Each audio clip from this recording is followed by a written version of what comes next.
बांस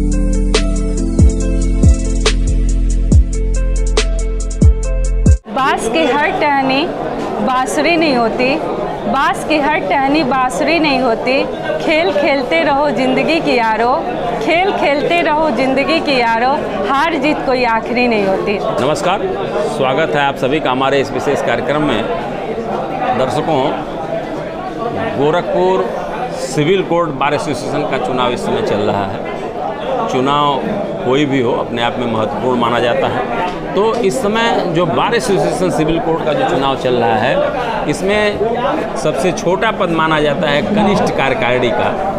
उसमें जो नए लड़के आते हैं उनके अंदर लीडरशिप डेवलप करने की इच्छा होती है, तो वो बहुत ही उत्साह के साथ चुनाव में आते हैं और लोगों से, मतदाताओं से मिलते हैं, उनसे आग्रह करते हैं, तमाम सारे अनुभव होते हैं उनको। हम भी अपने प्लेटफार्म के माध्यम से उन बच्चों की आवाज़ बनने का मैं प्रयास कर रहा हूँ कि उनकी बात को और उनकी प्रतिभा को उनके मतदाताओं तक पहुँचा सकूँ। तो इस समय हमारे साथ कनिष्ठ कार्यकारिणी पद पर चुनाव लड़ रही गीता गुप्ता जी हैं। इनसे हम बातचीत करेंगे। गीता जी, आपका हमारे कार्यक्रम में स्वागत है। बहुत बहुत धन्यवाद सर। गीता जी, जैसा हमने बताया है कि कार्यकारिणी के सदस्यों का उत्साहवर्धन, उनके अंदर लीडरशिप डेवलप हो, ये इच्छा होती है, क्योंकि आपके सामने लंबा भविष्य है, पूरा भविष्य पड़ा हुआ है। तो अभी से अगर आप कुछ समझेगी, कुछ अनुभव होगा तो आगे जीवन में काम आएगा। तो इसलिए आपका उत्साहवर्धन जरूरी है।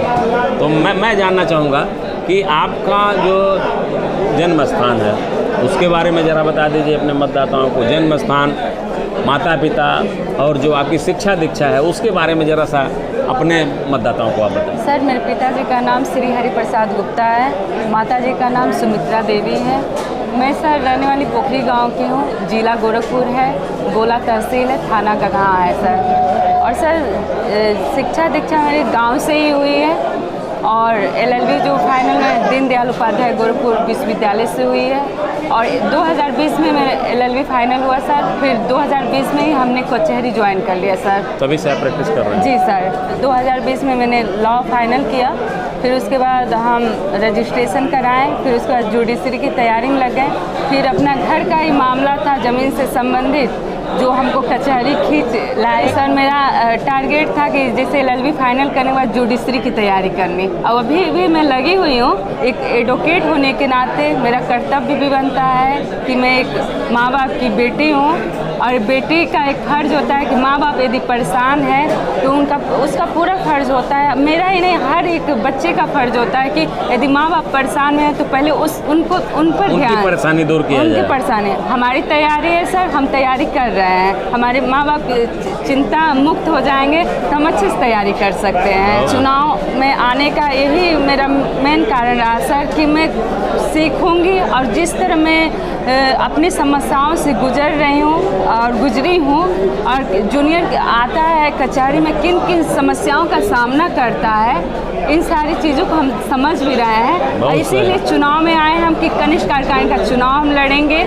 एक हमको प्लेटफार्म मिलेगा और जो जूनियर अधिवक्ता हैं उनकी समस्याएं जो हैं उनके लिए हम आवाज़ उठाएंगे, एक अच्छे काम करेंगे। और हम निरंतर लगे हुए हैं और हमारे गुरुजनों, वरिष्ठजनों, जितने भी अधिवक्तागण हैं परिसर में, सबका आशीर्वाद बना हुआ है। अब रिजल्ट की हमको भी इंतजार। रिजल्ट मतदाताओं के हाथ में है। हाँ, रिजल्ट भी आपको सकारात्मक मिलेगा। अगर आप प्रयास कर रही हैं तो निश्चित रूप से सफलता मिलेगी। जी सर। मैं तो चूँकि आप तैयारी कर रही हैं तो अगर आपकी थोड़ी सी प्रतिभा की परीक्षा मैं ले लूँ तो उससे मतदाता भी आपका जानेगा कि आपकी जो प्रतिभा है, आपका जो टैलेंट है, वह जो है वो कितना बेहतर है। तो आप बताइए कि अगर आपसे मैं पूछूं, आप तो तैयारी कर रहे हैं, तो अगर मैं आपसे पूछूं कि भारत के संविधान में जो प्रस्तावना है, जी सर, वह उसके बारे में आप कुछ बता सकते हैं? जी हाँ, बताइए जरा। प्रस्तावना हमको बताइए, अपने दर्शकों को बताइए जरा। प्रस्तावना जो हमारे संविधान की आत्मा कहा गया है। बिल्कुल। और जैसे प्रस्तावना में कहा गया है कि हम भारत के लोग भारत को एक संपूर्ण प्रभुत्व संपन्न, समाजवादी, पंथनिरपेक्ष, लोकतंत्रात्मक गणराज्य बनाने के लिए तथा उसके समस्त नागरिकों में आर्थिक, सामाजिक, राजनीतिक न्याय, विचार, अभिव्यक्ति, विश्वास, धर्म, उपासना की स्वतंत्रता, तथा प्रतिष्ठा, अवसर की समता, प्रतिष्ठा और अवसर की समता, दृढ़ संकल्प होकर इस संविधान सभा को आज तारीख 26 नवंबर 1949 ईस्वी मिति मार्गशीर्ष शुक्ल सप्तमी संवत 2006 विक्रमी को एतद द्वारा इस संविधान को अंगीकृत, अधिनियमित और आत्मर्पित करते हैं। बहुत सुंदर जो है कुछ एक आध लाइनें आपकी डिस्टर्ब हुई हैं, लेकिन यह है कि बहुत अच्छा जो है, इससे ये लगेगा ना कि आपकी जो प्रतिभा है, जी सर, आपके अंदर वो टैलेंट है, क्योंकि आप तैयारी भी कर रहे हैं, तो एक मतदाता को चयन करने में सुविधा मिलेगी। जी सर। और वह आपको निश्चित रूप से अपना मत प्रदान करेगा। कुछ सर ऐसे भी स्टूडेंट हैं जो LLB फाइनल कर लिए हैं, लेकिन पैसे ना होने के कारण रजिस्ट्रेशन तक नहीं करा चुके हैं।